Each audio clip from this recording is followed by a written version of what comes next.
ठरलं तर मग मालिकेच्या येणाऱ्या भागामध्ये प्रतिमाची वाचा परतताच 21 वर्षापूर्वी लपलेल्या एका गूढ सत्याचा खुलासा होणार आहे। प्रतिमा स्वतःच्याच तोंडून तिच्या चेहऱ्यावरती भाजलेले व्रण नक्की कसे आले, तिच्यावरती नक्की कोणी हल्ला केला होता, हे सत्य स्वतःच्या तोंडून सांगत या सगळ्या ॲक्सिडेंटचा खरा सूत्रधार महिपतसोबत नागराज देखील होता, हे अखेर आता उलगडणार आहे। त्याचबरोबर सायलीच्या तोंडून 21 वर्षापूर्वी घडलेल्या काही घटनांचा खुलासा होताच खोटारड्या प्रियाचा पर्दाफाश होणार आहे। अखेर आता नियती त्या त्रिकोणी कुटुंबाला एकत्र घेऊन येत गुन्हेगार नागराज प्रिया यांना जबरदस्त शिक्षा मिळवून देणार आहे। प्रतिमाची वाचा परतल्यानंतर प्रतिमा कोणत्या 2 सत्यांचा खुलासा करणार आहे व त्याचबरोबर सायली 21 वर्षापूर्वी घडलेली अशी कोणती गोष्ट सर्वांना सांगणार आहे की त्याचमुळे प्रियाचा पर्दाफाश होणार आहे, हे आपण या व्हिडिओत पाहणार आहोत। तर व्हिडिओ शेवटपर्यंत नक्की पहा। नियतीने मायलेकींना पुन्हा एकत्र आणण्यासाठीच त्या त्रिकोणी कुटुंबाला न्याय देण्यासाठी खूप मोठा चमत्कार घडवून आणलेला असतो। तो म्हणजे रविराज प्रतिमा यांच्यासोबत अपघात रिक्रिएशनला प्रिया नसून सायली गेलेली असते आणि तिथेच आता जबरदस्त खुलासा होणार असतो। इकडे चैतन्याने मुद्दाम ग्लास फोडून सर्व ठिकाणी काचा केले असता प्रियाच्या पायामध्ये काच घुसलेली असते। तेव्हा अर्जुन चैतन्याला फर्स्ट एड बॉक्स घेऊन यायला सांगतो। तर तोपर्यंत अर्जुन प्रियाला असं दाखवत असतो की जणू काही त्याला खूपच तिची काळजी आहे। प्रियाला पायामध्ये काच घुसल्याने खूपच त्रास होत असतो। तर अर्जुन तिथे आता प्रियाचा डावा पाय चेक करत असता प्रिया चिडते आणि अर्जुनला सांगते की अर्जुन तुझं काय चाललं आहे, अरे माझ्या डाव्या पायात नाही तर उजव्या पायामध्ये काच घुसत आहे। अर्जुन तर आता हवेतच उडतो। तो खूप खुश होतो कारण सुमन काकूने सांगितलेल्या माहितीनुसार खऱ्या तन्वीच्या उजव्याच पायावरती जन्मखून आहे। मग अर्जुनला आता इझिली ते सत्य पकडता येणार असतं, त्यामुळे अर्जुन आता खूप खुश असतो। त्यानंतर तो प्रियाला सांगतो की तन्वी उगाचच आता जास्त हे वाढायला नको, मी पटकन तुझ्या पायाला मलम लावून देतो, असं म्हणत अर्जुन प्रियाच्या पायाशीच बसतो। तो तिला इतकं प्रेमाच्या नाटकात गुंडाळून ठेवत असतो की तिचं तिलाही भान राहू देत नाही। त्यानंतर हळूवारपणे अर्जुन प्रियाचा पाय हातात घेतो आणि त्या दुःखावरती फुंकर मारतच हळूवार तिच्या पायातून काच बाजूला काढतो। इतक्यातच प्रियाच्या डोक्यात ट्यूब पेटते आणि ती विचार करते की अरे बापरे, माझ्या या उजव्या तळपायावरती तर जन्मखून आहे, जी की खोटी आहे, परंतु ती जर अचानकपणे जर पुसली गेली असेल आणि माझा रिकामा पाय अर्जुनने पाहिला तर त्याला संशय येऊ शकतो। त्यानंतर अर्जुन फर्स्ट एड बॉक्स घेतो आणि प्रियाला सांगतो मी एक काम करतो, मलम लावून पट्टीसुद्धा बांधतो जेणेकरून हे लवकरात लवकर बरं होईल। प्रिया अर्जुनला सांगते की नाही अरे अर्जुन, थोडंसं तर लागलं आहे, तू मलम लावलं तरी पण ठीक होईल, नाहीतर राहू देत, मलम मीच लावते। आणि एवढं काय, छोटंसं बँडेज जरी लावलं तरी सुद्धा ठीक होणारी जखम आहे ही। अर्जुन चकित होतो, एवढा वेळ ठाणानं बोंबलणारी प्रिया अचानकपणे शांत कशी काय झाली आणि तिला त्रास होतच नाहीये असं कसं दाखवू शकते। प्रियावरती अर्जुनला संशय येतो। तो विचार करतो की म्हणजे नक्कीच ही माझ्यापासून काहीतरी लपवण्याचा प्रयत्न करते आहे। माझा संशय खरा तर ठरत नाहीये ना, हिच्या पायावरची ती बर्थ मार्क खोटीच असू शकते, त्याचमुळे ही मला जवळ येऊ देत नाहीये। इकडे अपघात रिक्रिएशनला मात्र सुरुवात झालेली असते। ठरल्याप्रमाणे रविराज यांनी एक ट्रक ड्रायव्हरला पैसे दिलेले असतात आणि ब्रीफ दिलेलं असतं की त्याला नक्की काय करायचं आहे ते, तो फक्त प्रसंग परत एकदा घडवून आणायचा असतो। तेव्हा प्रतिमा रविराज पुढे बसले असता सायली पाठीमागे असते। रविराज गाडी फास्ट चालवत असतात आणि पाठीमागून अचानकपणे ट्रक येतो। त्याच वेळेस सायली प्रतिमा दोघीही घाबरून पाठीमागे पाहतात आणि 21 वर्षापूर्वीचा भूतकाळाचा प्रसंग सरकन त्यांच्या डोळ्यासमोर उभा राहतो। दोघींनाही खूप घाम फुटलेला असतो। प्रतिमाला तर गरगरल्यासारखं व्हायला लागतं आणि 21 वर्षापूर्वी अर्जुनच्या वाढदिवसादिवशी जे काही प्रसंग घडले होते ते एक एक करून प्रतिमाला आठवत असतात। प्रतिमाला तिची पूर्ण आई, रविराज, तिची छोटी तन्वी, त्यानंतर कल्पना प्रताप, ती लहान मुलं, सर्व काही आठवत असतं। त्यानंतर सुभेदाराचं घर, गार्डन एरिया, हे सर्व प्रसंग एक एक करून प्रतिमाला आठवत असता। त्यानंतर प्रतिमाला आठवतो तो म्हणजे तिने पूर्णाईंचा घेतलेला निरोप आणि तिघेही येत असता अशीच एक ट्रक त्यांच्या पाठीमागून आली होती आणि तिथेच त्यांचा अपघात झाला होता. तोच प्रसंग अगदी हुबेहूब सायलीला देखील आठवत असतो. दोघेही घाबरून जातात. घाम फुटलेला असतो. रविराज मात्र त्या दोघींकडेही पाहत असतो. त्यांना एक गोष्ट कळत नसते की प्रतिमाचं ठीक आहे, परंतु सायली का एवढी घाबरलेली आहे. जेव्हा आता तो ट्रक ड्रायव्हर ठरल्याप्रमाणे जिथे अपघाताचा प्रसंग उभा राहणार आहे त्या ठिकाणी फास्ट ट्रक घेऊन आता ती ट्रक गाडीच्या जवळ आणतो, त्याच वेळेस प्रतिमा स्वतःचं तोंडून तन्वी अशी हाक मारते. प्रतिमाची वाचा परतलेली असते आणि रविराज अचानकपणेच गाडी थांबवतात. सायलीला देखील घाम फुटलेला असतो. तर प्रतिमाला गरगरायला लागतं. त्यानंतर हळूहळू आता सायलीला देखील चक्कर येत असते. दोघींनाही काहीच सुचत नसतं. तर इकडे सुभेदारांच्या घरी जेव्हा अर्जुन, चैतन्य, प्रिया घरी आलेली असतात त्याच वेळेस पूर्णाई, प्रताप, कल्पना तिघेही त्यांना एकत्र बसलेले दिसतात. अर्जुन विचारतो की मम्मा सायली कुठे आहे. तेव्हा प्रताप सांगतो, अरे अर्जुन, सायलीने तुला किती वेळा फोन ट्राय करण्याचा प्रयत्न केला, फोन स्विच ऑफ का ठेवलात, आणि ठेवला तर ठेवला, परत तिला फोन करून सांगायचं नसतं किंवा आमच्या कोणाच्या तरी फोनवरती फोन करायचा. अर्जुन विचारतो की काय झालं आहे डॅड, तुम्ही एवढे काळजीत का दिसत आहात. तर तिथे आता कल्पना सांगते की अर्जुन, खरं तर ना सायली आणि रविराज भाऊजी या दोघांनी एक प्लॅन ठरवला होता. म्हणजे खरं तर डॉक्टर जोशी यांनी त्यांना सांगितलेला तो प्लॅन होता की प्रतिमाच्या अपघाताची जर पुनरावृत्ती केली तर प्रतिमाची स्मृती परत येऊ शकते आणि त्याचबरोबर वाचासुद्धा फुटू शकते. प्रियाला चांगलाच घाम फुटतो. प्रिया विचार करते की मेले त्या अर्ध्या मेंदूच्या बाईला जर सगळं आठवलं ना तर माझा तर पर्दाफाश होईलच, परंतु त्याचबरोबर नागोबाचं काय खरं नाही, कारण ॲक्सिडेंटच्या ठिकाणी तर तोच होता महिपतसोबत. म्हणजे आता त्या दोघांची जेलमध्ये जायची वेळ आली आहे तर, असा प्रिया विचार करूनच घाबरते. अर्जुन विचारतो की काय, माझा फोन स्विच ऑफ कसा काय असेल. अर्जुन जेव्हा फोन पाहतो तर खरोखरच त्याचा मोबाईल स्विच ऑफ असतो. त्यानंतर त्याच्या लक्षात येतं की प्रिया त्याच्या केबिनमध्ये होती. नक्कीच सायली जेव्हा फोन ट्राय करत असेल तर हिने मुद्दामून फोन बंद करून ठेवला असेल. अर्जुन चिडतो आणि म्हणायला लागतो की तन्वी, तुला काही अक्कल आहे का. अगं मी एक वकील आहे, फोन माझा असं स्विच ऑफ करून टाकतात का.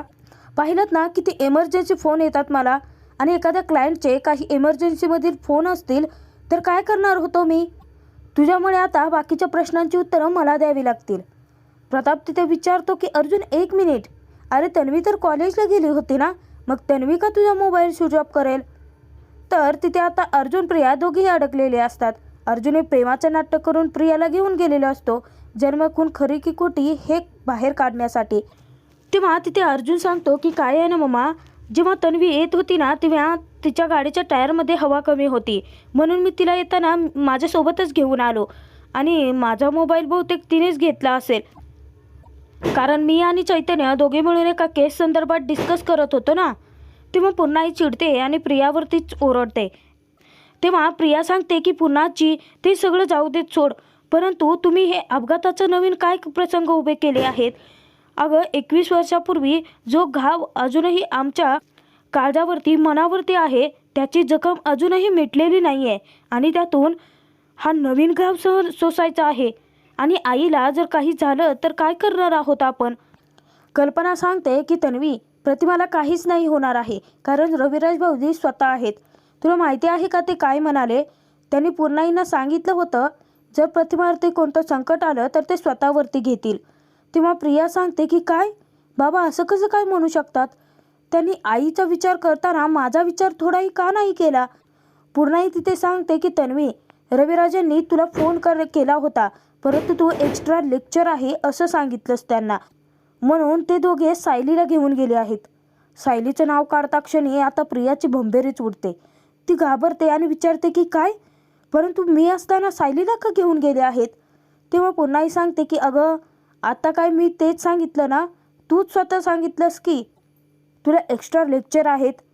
मग रविराजाने हट्टच धरला होता, जे अपघाताचं रिक्रिएशन आहे ना ते आजच करायचं म्हणून, आणि ठरलेला प्लॅन त्यांना आता अचानकपणे बदलायचा नव्हता. आम्ही किती समजवण्याचा प्रयत्न केला प्रताप, तू तरी सांग तन्वीला. तेव्हा कल्पना, प्रताप सांगतात की हो तन्वी, आम्ही भाऊजींना समजवण्याचा खूप प्रयत्न केला, परंतु त्यांनी आम्हालाच सांगितलं की आज जो प्लॅन ठरला आहे तो तसाच घडणार. अपघाताचं रिक्रिएशन पुन्हा होणार. परंतु जर तन्वी नसली तरीसुद्धा काय फरक पडतो. असंही प्रतिमाला तिची मुलगी तन्वी आहे हे आठवतसुद्धा नाही आहे. तिला साधी छोटी तन्वीसुद्धा आठवत नाही आहे. मग तन्वी कोण आहे याने काहीच फरक पडत नाही. म्हणून तन्वी म्हणून सायलीला तर घेऊन गेले आहेत. प्रिया आता खूपच घाबरून जाते. प्रिया विचार करते की अरे मूर्खांनो, जी खरी तन्वी आहे तीच तिच्या आईवडिलांसोबत गेली आहे आणि जी खोटी आहे ती इथे घरी आहे तुमच्यासमोर. आता जर त्या अपघाताच्या रिक्रिएशनने त्या प्रतिमाला वाचा फुटली आणि त्या सायलीची स्मृती परत आली तर आमचं काही खरं नाही आहे. अर्जुन अचानकच ओरडतो की काय, मग सायली कशी काय जाऊ शकते. तेव्हा तिथे कल्पना विचारते की काय झालं अर्जुन. अर्जुन चिडतो आणि म्हणायला लागतो की म्हणजे तुम्हाला काहीच सांगितलं नाही आहे का तिने. अगं मम्मा, तिला कारचा फोबिया आहे. थोडा जरी गाडीचा स्पीड वाढवला ना तर खूप घाबरते ती. आणि सिनियरसोबत कशी जाऊ शकते ती. बरं तुम्ही याची कल्पनाही मला दिली नाही. हा सर्व गोंधळ प्रियाच्या फोन स्विच ऑफ करण्याच्यामुळेच उद्भवलेला असतो. तेव्हा तिथे अर्जुन सांगतो की ती काही नाही मम्मा, सायली नक्कीच घाबरून गेली असणार आहे. मला मधुभाऊनी सांगितलं होतं की तिच्या लाईफमध्ये नक्कीच असा एखादा प्रसंग घडून गेला आहे की तिला त्याचा खूप त्रास होतो. तुलाही आठवत असेल मम्मा, माझा आणि तिचा बर्थडे एकाच दिवशी येतो आणि त्याच दिवशी सायली बेशुद्ध पडली होती अंगणामध्ये. तेव्हा कल्पनालाही भीती वाटते. पूर्णाजी सांगते की अर्जुन, तू आणि चैतन्य आत्ताच्या आत्ता जा, रविराजांची भेट घ्या. माझ्या प्रतिमाला आणि सायलीला काहीच व्हायला नको. पूर्णाही आता रडायलाच लागते. तेव्हा अर्जुन सांगतो की पूर्णाजी, तू नको काळजी करूस. हे बघ, मी आणि चैतन्य जातो आहोत ना, त्यांना काहीच नाही होणार आहे आणि आम्ही सिनियर्सशी कॉन्टॅक्ट करतो. ते फक्त रिक्रिएशन आहे ना, त्यामुळे फक्त जसंच्या तसं घडलं आहे एवढंच फक्त दाखवायचं आहे. ते काही खरं घडणार नाही आहे. त्यामुळे तुम्ही सगळेजण पॅनिक न होता शांत राहा. चैतन्य अर्जुन दोघेही सायली, रविराज, प्रतिमा यांच्याकडे गेले असता प्रिया पटकन रूममध्ये येते आणि प्रिया विचार करते की अरे यार, हा किल्लेदार काय डोक्यावरती पडला आहे का. याला साधी अक्कल नाही आहे. वरून अजून त्याने सायलीला घेऊन गेला आहे. या 21 वर्षापूर्वीचा भयानक अपघात जो घडवून आणला गेला होता, त्या अपघाताच्या रिक्रिएशनने जर त्या दोघींनाही सर्व काही आठवलं ना तर आमचं काही खरं नाही. असा विचार करून ती प्रिया पटकन नागराजला फोन करते. नागराज फोन उचलतो आणि म्हणतो की बोल प्रिया, आणि जे बोलायचं आहे ना ते मोजक्या शब्दात आणि पटकन बोल. तेव्हा प्रिया चिडते आणि म्हणते की इथे आता तुमची जेलमध्ये जायची वेळ आली आहे आणि तुम्हाला मोजके शब्द सुचत आहेत. नागराज घाबरतो आणि विचारतो की म्हणजे नक्की काय झालं आहे तिथे. तेव्हा प्रिया सांगते की काय नाही घडलं आहे ते विचारा मला. त्या सिनियरने, रविराज किल्लेदाराने प्रतिमा आणि सायली या दोघांना घेऊन जात अपघाताचं रिक्रिएशन घडवून आणणार आहे म्हणे. तुम्हाला कळतं आहे का, हा किती गंभीर मामला आहे तो. जर या अपघाताच्या रिक्रिएशनमध्ये जो अपघात जसाच्या तसा घडला होता तोच जर पुन्हा घडवण्यात आला ना तर त्या प्रतिमाला तर वाचा फुटेलच, परंतु सायलीची स्मृती परत येऊ शकते. नागराज चिडतो आणि म्हणायला लागतो की हे सगळं तू मला आत्ता सांगते आहेस. तू हे सगळं मला आधी सांगायला नको होतं का. आणि तू मलाच का बोलते आहेस. तिथे तू होती ना, हे सगळं अडवायचं तू. नाटकं करायची, रडायचं, काहीतरी गोंधळ घालायचा आणि हे सगळं अडवायला हवं होतं. तेव्हा प्रिया सांगते की तुम्ही काय डोक्यावर पडला आहात का. अहो, त्या रविराज किल्लेदार आणि सायली या दोघांनी मिळून केलेला प्लॅन होता, तेही माझ्या नकळतपणे. मी नसताना हे सगळं घरात घडलं आहे. सगळी संकटना आता माझ्याच बाजूने घेरत आहेत. तुम्ही मात्र तिकडे नामानिराळी राहता. सगळ्या प्रकरणाच्या खोलाशी मी आहे. मी तन्वी नाही आहे हे जर कळलं ना तर एक एक प्रश्न उभा करतील ते लोक माझ्यासमोर. आता हे बघा, मी तुम्हाला आत्ता हेच सांगू शकते, जर आता त्या प्रतिमाला वाचा फुटली आणि सायलीची स्मृती जर परतली आणि तिने जर सांगितलं ना की तीच तन्वी आहे तर मी तुमचं नाव घ्यायला मागे पुढे नाही पाहणार. या प्रकरणातून आता तुम्हीच मला वाचवायचं असं धमकी देऊन प्रिया फोन ठेवून देते. नागराजची आता पळताबळी थोडी झालेली असते. काही सुचत नसतं. अंग थरथर कापायला लागतं कारण त्याला रविराजाची भीती वाटत असते. प्रतिमाला जर वाचा फुटली आणि तिने जर ॲक्सिडेंटच्या तिथे महिपतसोबत नागराजला जर पाहिलं असेल तर नागराजचं काहीच खरं नाही. त्याचा अंत नक्कीच आहे, तेही रविराजांच्या हातून, हे त्याला आता कळून आलेलं असतं. परंतु ॲक्सिडेंटच्या ठिकाणी मात्र खूप मोठा चमत्कार घडून आलेला असतो. प्रतिमाला वाचा फुटलेली असते. तिला तिची सगळी नाती, तिची माणसं, तिची छोटी तन्वी हे सर्व आठवत असतं आणि त्याचमुळे रविराज भरून पावलेले असतात, खूप खुश असतात. तर प्रतिमा म्हणायला लागते की रविराज, आपली तन्वी इथेच ॲक्सिडेंट घडला होता. आपण दोघे आहोत, मग तन्वी कुठे आहे? आपली तन्वी कुठे आहे? असं प्रतिमा म्हणत इकडे तिकडे तन्वीला शोधायला लागते. तेव्हा रविराज प्रतिमाला समजावण्याचा प्रयत्न करत असतात. ते सांगतात की हे बघ प्रतिमा, मी तुला तेच सांगतो आहे. हे बघ, तू शांत हो आधी आणि ऐकून घे मी जे काही सांगतो आहे ते. आपली तन्वी ना आता खूप मोठी झाली आहे. हे बघ, तुला आत्ताच सगळं काही आठवलं असेल, परंतु आपला 21 वर्षापूर्वी याच ठिकाणी अपघात झाला होता प्रतिमा. हे तुला पुन्हा आठवून देण्यासाठीच आम्ही हा अपघात रिक्रिएशनचा घाट घातला होता. आणि देवाची कृपा बघ, सगळं काही आता सुरळीत झालं आहे. माझी प्रतिमा मला पुन्हा भेटली आहे. तर सायली गाडीमध्ये जाता बेशुद्ध असते. तेव्हा ती आई आई अशी हाक मारत असता प्रतिमा पटकन सायलीकडे जाते आणि म्हणायला लागते की ही आपली तन्वी आहे ना? तेव्हा रविराज सांगतात की नाही, ही आपली तन्वी नाही आहे. आपली तन्वी तर घरी आहे. ही सायली आहे, अर्जुनची बायको. प्रतिमा तिथे रविराजांना विचारते की परंतु हे कसं शक्य आहे? कारण पूर्णाईने तर अर्जुनसोबत आपल्या तन्वीच्या लग्नाची बोलणी केली होती ना आपल्यासोबत. मग ती असं कसं काय वचन पाळू शकली नाही? मला पूर्णाईला जाब विचारायचा आहे, असं प्रतिमा आता चिडलेली असते. तेव्हा ती रविराजांकडे हट्ट धरते की मला आत्ताच्या आत्ता माझ्या तन्वीला बघायचं आहे. माझी जी तन्वी आता खूप मोठी झाली आहे ना, मला तिला भेटायचं आहे आणि मला आता पूर्णाईंना जाबसुद्धा विचारायचा आहे. त्यांनी असं कसं काय केलं? त्यांनी दिलेलं वचन पाळलं नाही रविराज, तुम्हाला कळतं आहे का? प्रतिमा एक ना अनेक प्रश्न विचारत असते. तेव्हा रविराज सांगतात की हो प्रतिमा, आपण घरी जाऊयात. त्यानंतर घरातील सर्वांना तुला जे प्रश्न विचारायचे असतील ते विचार ना तू. इतक्यातच तिथे अर्जुन येतो आणि अर्जुन तिथे रविराजांना विचारतो की सिनियर, तू ठीक आहेस ना? परंतु सायली? तेव्हा रविराज सांगतात की मलाही कळलं नाही की सायली देखील प्रतिमाच्या सोबत खूप घाबरून गेली होती. खूप घाम फुटला होता तिला. आणि ज्यावेळी प्रतिमा जोराची तन्वी अशी हाक मारली त्यानंतर सायली बेशुद्धच आहे. मलाही कळत नाही आहे. तेव्हा अर्जुन सांगतो की सिनियर, तू पॅनिक नको होऊस, म्हणजे सायलीला कारचा फोबिया आहे. तेव्हा रविराज सांगतात की काय? परंतु सायलीने मला याबद्दल काहीच नाही सांगितलं. तेव्हा अर्जुन सांगतो की कशी सांगेल, कारण तिच्यासाठी सर्वात इम्पॉर्टंट तर प्रतिमा हत्या होती ना, तिची स्मृती परत येणं होतं ना, त्यामुळेच कदाचित तिने हे सर्व लपवलं असेल तुझ्यापासून.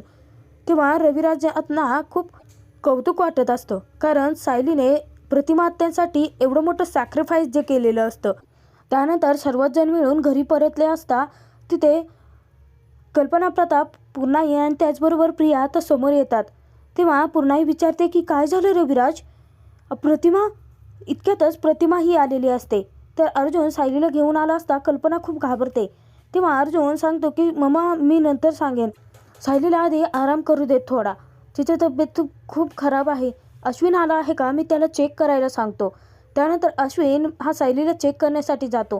तेव्हा तिथे अचानकपणे प्रतिमा पूर्णाई अशी हाक मारताच पूर्णाजीचा आनंद गगनात मावेनासा होतो. पूर्णाजी तोपर्यंत देवाचा धावा करत असते आणि देवाने पूर्णाजीच्या हाकेला तो धावून आलेला असतो. प्रतिमाची स्मृतीबरोबरच वाचाही परतलेली असते. तर पूर्णाई आता प्रतिमाला घट्ट मिठी मारते. कल्पना, प्रताप तितकेच खुश झालेले असतात. प्रिया मात्र अजूनही घाबरलेली असते, कारण तिला सुचत नसतं की या बाईला जर काही आठवलं असेल आणि तिला तिची सायलीच तिची तन्वी हे जर समजलं असेल तर. त्यानंतर सर्वच जण आता एकत्र बसतात. तेव्हा रविराज तिथे प्रतिमाला प्रश्न विचारतात की प्रतिमा, मला सांग, 21 वर्षापूर्वी जो अपघात आपला घडला होता तिथे तू कोणाला पाहिलं होतंस का? नक्की परत तू कुठे गेली होतीस? कारण जेव्हा आम्ही तन्वीला शोधून परत आलो होतो तर तू गायब झाली होतीस तिथून. कुठे होतीस तू? तेव्हा प्रतिमा सांगते की जेव्हा आपला ॲक्सिडेंट झाला होता ना, तर कोणीतरी एक व्यक्ती आला होता. तो असं कुख्यात गुंड असल्यासारखा वाटत होता आणि त्याने तेथील जळकर लाकूड घेऊन त्याने माझ्या चेहऱ्यावरती वार केला. सर्वांना जबरदस्त धक्का बसतो, कारण तो महिपत असतो. परंतु खरं नाव अजूनही प्रतिमाला माहिती नसतं. ती फक्त वर्णनाद्वारेच सांगत असते रविराजांना. तेव्हा रविराज विचारतात की व्यक्ती म्हणजे एक प्रकारचा गुंड, तुला तो कोण होता, काय होता, आठवतं आहे का काही?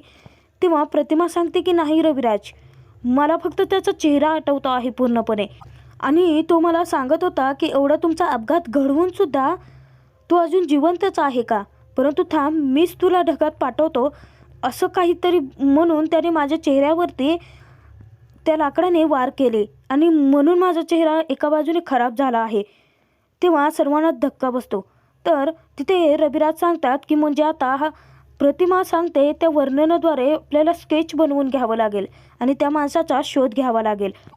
प्रिया उगाचच पुढे पुढे येते आणि म्हणायला लागते की आई, तुम्हाला ओळखलं नाही का, मी तुझी मुलगी, तुझी तन्वी. प्रतिमा आता प्रियाकडे पाहतच राहते. तेव्हा रविराजांकडे ती पाहता रविराज सांगतात की हो प्रतिमा, ही आपलीच मुलगी आहे तन्वी. तेव्हा प्रतिमा प्रियाला घट्ट मिठी मारते आणि माझी तन्वी, तू एवढी मोठी झालीस असं म्हणून आता प्रियाच्या डोक्यावरून प्रेमाने ती हात फिरवत असते. प्रियाला खूप इरिटेट होत असतं, परंतु ते गुपचूप सहन करत असते, कारण प्रतिमाला अजूनही तिची मुलगी कोण आहे हे कळलं नसल्याने प्रियाचा जीव कुठे भांड्यात पडतो. परंतु पूर्णाईवरती प्रतिमा मात्र चिडते आणि म्हणायला लागते की पूर्णाई, मी तुमच्यावरती खूप नाराज आहे, तुम्ही असं कसं काय वागलात. पूर्णाईना आता मोठा धक्काच बसतो आणि ती विचारते की काय झालं प्रतिमा, मी कोणती चूक केली आहे का. तेव्हा प्रतिमा सांगते की हो पूर्णाई, तुम्ही खूप मोठी चूक केली आहे. तुम्ही तर वचन दिलं होतं ना मला की अर्जुन आणि तन्वीचं लग्न होणार, मग अर्जुनच्या आयुष्यात ती दुसरी मुलगी कोण आहे. तेव्हा आता प्रतिमा जो काही प्रश्न विचारते त्याने प्रताप, कल्पना आणि पूर्णाई यांनासुद्धा मोठा धक्काच बसतो. तर पूर्णाजी हात जोडून प्रतिमाची माफी मागते आणि तिला सांगते की प्रतिमा, मला माफ कर. 21 वर्षापूर्वी तुला जे वचन दिलं होतं ते मी नाही पाळू शकले. ती सायली आहे अर्जुनची बायको, परंतु लहानपणी आपण दोघींनी ठरवलेला निर्णय मोठेपणी झालेल्या मुलांना मान्य असेल का. ते त्यांच्या वयात आल्यानंतर त्यांचे निर्णय स्वतः घेतात ना.